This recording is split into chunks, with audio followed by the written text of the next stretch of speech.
Cosmetic ഗൈനക്കോളജിയുടെ last വീഡിയോയിൽ പ്രസവ സമയത്ത് സംഭവിക്കുന്ന ക്ഷതങ്ങൾ കാരണമുള്ള കോംപ്ലിക്കേഷൻസിനെ പറ്റി നമ്മൾ സംസാരിച്ചു. ഇന്ന് നമുക്ക് അതിൻ്റെ മുൻകരുതലുകളും അതുപോലെ തന്നെ പരിഹാരങ്ങളും ഒന്ന് നോക്കാം, അല്ലേ? പരിഹാരങ്ങൾ പറയുന്നതിന് മുൻപ് പ്രസവ സമയത്തെ പേശികൾക്കുള്ള ക്ഷതം കുറയ്ക്കുവാനും നിങ്ങളുടെ ഡെലിവറി ഈസി ആക്കാനും വേണ്ടി ഗർഭിണിയായിരിക്കെ തന്നെ സ്വീകരിക്കേണ്ട കുറച്ച് മുൻകരുതലുകൾ നമുക്കിന്ന് നോക്കാം. 2 ഗർഭങ്ങൾക്കിടയിൽ മിനിമം 3 വർഷം ഗ്യാപ്പെങ്കിലും ഉണ്ടാവാൻ ശ്രദ്ധിക്കുക. അടിക്കടി ഉണ്ടാവുന്ന പ്രസവം യോനി ഭാഗത്തെ പേശികൾക്കുണ്ടാക്കുന്ന ക്ഷതം വളരെ കൂടുതലായിരിക്കും. രണ്ടാമതായി, ഗർഭം ധരിക്കുന്നതിന് മുൻപ് തന്നെ നിങ്ങൾ ഓവർ വെയ്റ്റ് അല്ല എന്നും പ്രമേഹം, തൈറോയ്ഡ് തുടങ്ങിയ അസുഖങ്ങൾ ഇല്ല എന്നും ഉറപ്പുവരുത്തുക. കാരണം ഈ സാഹചര്യങ്ങളിൽ കുട്ടിയുടെ തൂക്കം കൂടാനും ഡെലിവറി ബുദ്ധിമുട്ടാവാനും സാധ്യതയുണ്ട്. അടുത്തതായി നിങ്ങൾ ശ്രദ്ധിക്കേണ്ടത് നല്ല പോഷക സമൃദ്ധമായ ആഹാരങ്ങൾ കഴിക്കാൻ ശീലിക്കുക.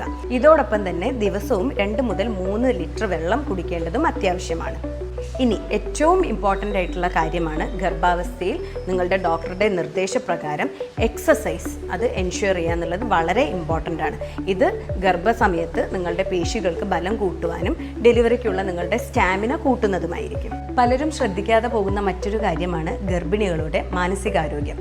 ഗർഭകാലത്ത് മാനസിക സമ്മർദ്ദം ഒഴിവാക്കി നിങ്ങൾ പോസിറ്റീവായി നിങ്ങളുടെ പ്രഗ്നൻസി ലൈഫ് എൻജോയ് ചെയ്യുക. ഇനി പ്രസവവേദന തുടങ്ങിക്കഴിഞ്ഞാൽ നിങ്ങൾ എന്തൊക്കെ ചെയ്യണമെന്ന് ഞാൻ പറഞ്ഞുതരാം. നിങ്ങൾ ഒരിക്കലും മുഷിഞ്ഞൊരു മൂലക്കിരിക്കേണ്ട ആവശ്യമില്ല. കുളിച്ച് ഫ്രഷായി മുടിയൊക്കെ നല്ല നീറ്റായി കെട്ടിയിട്ട് ധാരാളം വെള്ളം കുടിക്കാൻ ശ്രമിക്കുക. അതുപോലെ തന്നെ സ്റ്റെപ്പുകൾ കയറി ഇറങ്ങുക. നിങ്ങൾക്ക് എന്താണ് ഇഷ്ടം ഫുഡ്, ലഘുവായിട്ടുള്ള ഫുഡൊക്കെ കഴിക്കുക. വീട്ടുകാരുമായിട്ട് സംസാരിച്ചിരിക്കുക. ഹസ്ബൻഡുമായിട്ട് നടക്കാൻ പോകണമെങ്കിൽ സ്റ്റെപ്പിലൂടെയൊക്കെ നടക്കുകയും സംസാരിക്കുകയും തമാശ പറയുകയൊക്കെ ചെയ്യാം. പ്രസവ റൂമിലാണെങ്കിലും നിങ്ങൾക്ക് ആരെയാണ് കൂടെ നിർത്താൻ ഇഷ്ടം അവരെ കൂടെ നിങ്ങൾക്ക് സമയം ചെലവഴിക്കാം. പ്രസവ റൂമിൽ ബേർത്തിങ് ബോൾസ് ഉണ്ടാവും, അതിലിരുന്ന് എക്സർസൈസ് ചെയ്യാൻ പറ്റും. വീട്ടുകാരുടെ കൂടെ സമയം ചെലവഴിക്കുമ്പോൾ ഉള്ള സുഖം എന്താണെന്ന് വെച്ചാൽ അവരിങ്ങനെ നമുക്ക് വേണ്ടി പ്രാർത്ഥിച്ചു കൊണ്ടേയിരിക്കും. അപ്പോൾ അത് കേൾക്കുമ്പോൾ തന്നെ ഗർഭിണിക്ക് നല്ലൊരു ആശ്വാസം ഉണ്ടാവും. അപ്പം മാനസികമായിട്ടുള്ള സമ്മർദ്ദമൊക്കെ കുറയുകയും ശാരീരികമായിട്ട് ഇവർക്ക് വരുന്ന വേദന സഹിക്കാൻ കൂടുതൽ ഊർജ്ജം ഉണ്ടാവുകയും ചെയ്യും.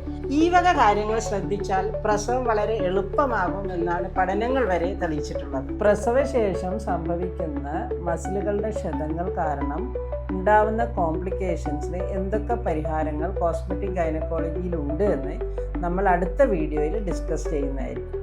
So wait for our next video.